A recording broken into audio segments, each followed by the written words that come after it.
Shalom, selamat pagi saudara yang terkasih. Selamat datang kembali dalam program Renungan Pagi Spiritual Life. Perenungan kita pagi ini akan terambil dari 1 Petrus pasal 5 ayat 1 sampai 11 dengan judul perikop Gembalakanlah kawanan domba Allah. Demikian firman Tuhan. Aku menasehatkan para penatua di antara kamu, aku sebagai teman penatua dan saksi penderitaan Kristus yang juga akan mendapat bagian dalam kemuliaan yang akan dinyatakannya kelak.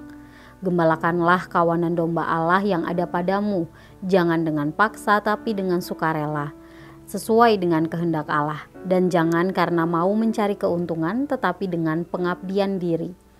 Janganlah kamu berbuat seolah-olah kamu mau memerintah atas mereka yang dipercayakan kepadamu, tetapi hendaklah kamu menjadi teladan bagi kawanan domba itu. Maka kamu apabila Gembala Agung datang, kamu akan menerima mahkota kemuliaan yang tidak dapat layu. Demikian jugalah kamu, hai orang-orang muda, tunduklah kepada orang-orang yang tua. Dan kamu semua rendahkanlah dirimu seorang terhadap yang lain. Sebab Allah menentang orang yang congkak tetapi mengasihani orang yang rendah hati. Karena itu rendahkanlah dirimu di bawah tangan Tuhan yang kuat, supaya kamu ditinggikannya pada waktunya. Serahkanlah segala kekhawatiranmu kepadanya, sebab Ia yang memelihara kamu. Sadarlah dan berjaga-jagalah. Lawanmu si iblis berjalan keliling sama seperti singa yang mengaum-ngaum dan mencari orang yang dapat ditelannya.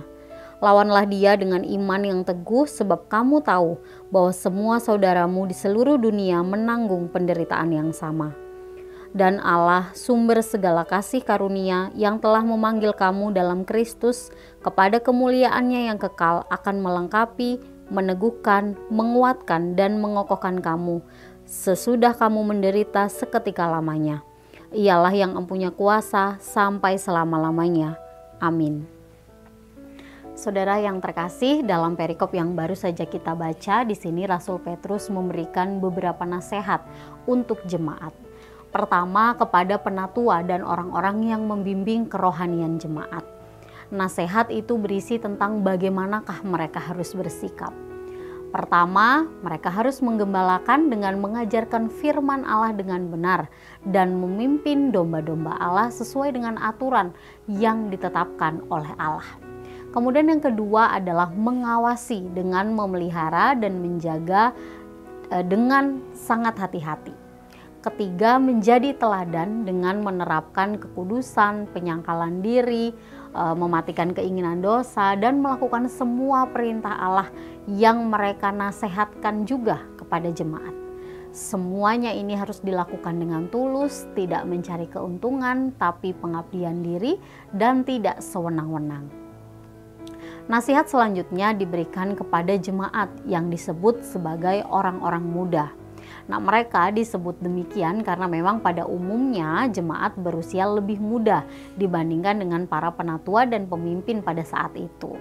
Nah, nasihat Rasul Paulus kepada mereka adalah pertama, memiliki sikap rendah hati sehingga bersedia untuk menerima teguran, saling menolong jika ada yang kesulitan, dan saling mengasihi. Kedua adalah percaya kepada Allah.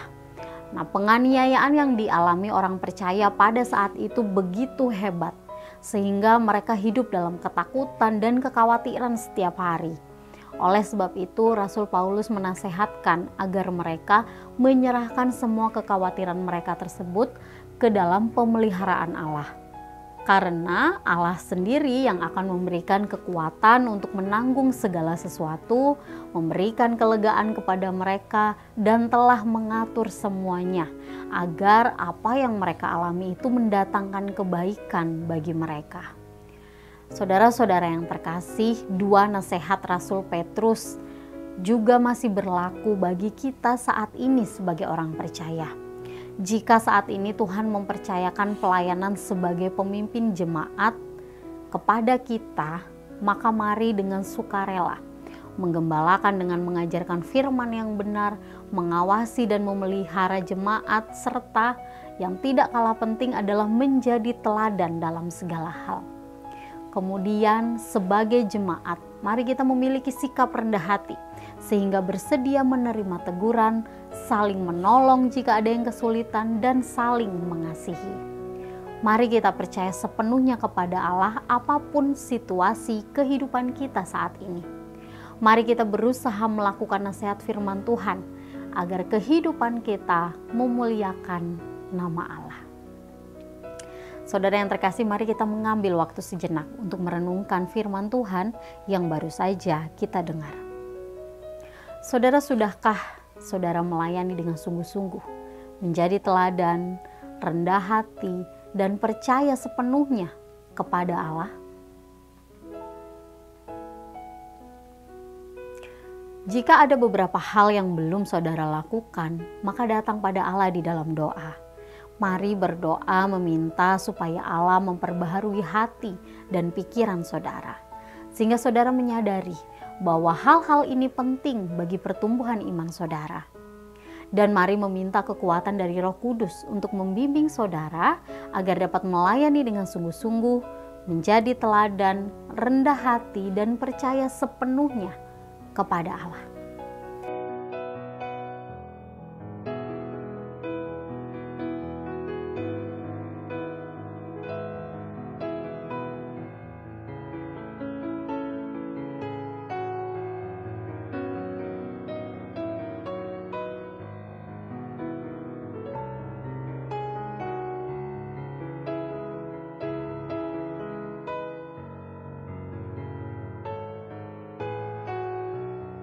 Demikian renungan kita hari ini. Mari kita berdoa. Ya Tuhan, kami mengucap syukur untuk kasih rahmat Tuhan dalam kehidupan kami. Terima kasih Tuhan sudah menjagai istirahat malam kami, dan pagi hari ini kami bisa bangun dalam keadaan yang baik. Tuhan, kami bersyukur untuk kebenaran firman-Mu yang kembali mengingatkan kami tentang nilai-nilai kebenaran yang harus kami lakukan dalam kehidupan sehari-hari. Tuhan, ajar kami untuk mampu melakukan semuanya ini. Bimbing kami untuk terus melakukan apa yang Kau kehendaki dalam kehidupan kami. Kami serahkan seluruh hidup kami dan semua hal yang akan kami kerjakan hari ini ke dalam tangan kuasa-Mu. Haleluya. Amin. Demikian renungan kita hari ini. Selamat pagi, selamat beraktivitas. Tuhan Yesus memberkati.